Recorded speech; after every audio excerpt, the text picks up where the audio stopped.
ಇತ್ತೀಚೆಗೆ ಬೆಂಗಳೂರು ಬನಶಂಕರಿ ನಗರದಲ್ಲಿ ನಡೆದ old rock power lifting federation of India south zone ಚಾಂಪಿಯನ್ನಲ್ಲಿ ಹಾವೇರಿ ಜಿಲ್ಲೆಯ ಸವಣೂರು ತಾಲೂಕು ಹುರುಳಿಕುಪ್ಪೆ ಗ್ರಾಮದ ಧನುಷ್ ಫಕೀರಪ್ಪ ಅಜ್ಜಣ್ಣನವರ್ ಎಂಬ ಬಾಲಕ 360 ಕೆಜಿ ಭಾರವನ್ನ ಎತ್ತುವುದರ ಮೂಲಕ ಪ್ರಥಮ ಸ್ಥಾನವನ್ನ ಪಡೆದಿದ್ದಾನೆ.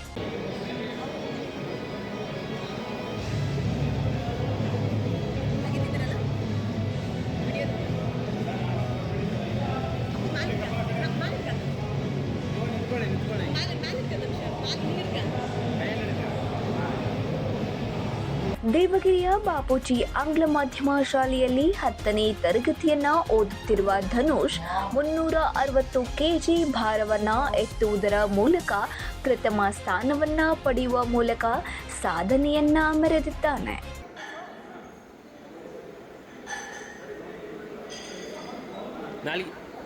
Next lifters, Rajat, Puneet, Prashant, please be ready. Good lift. ಇನ್ನು ಈ ಬಾಲಕನ ಸಾಧನೆಗೆ ಇಡೀ ಗ್ರಾಮವೇ ಸಂತಸ ಪಟ್ಟಿದ್ದು ಶಾಲಾ ಸಿಬ್ಬಂದಿ ವರ್ಗ ಹಾಗೂ ಗ್ರಾಮಸ್ಥರು ಶುಭವನ್ನ ಹಾರೈಸಿದ್ದಾರೆ. 9 ಲೈವ್ ನ್ಯೂಸ್ ಸವಣೂರು.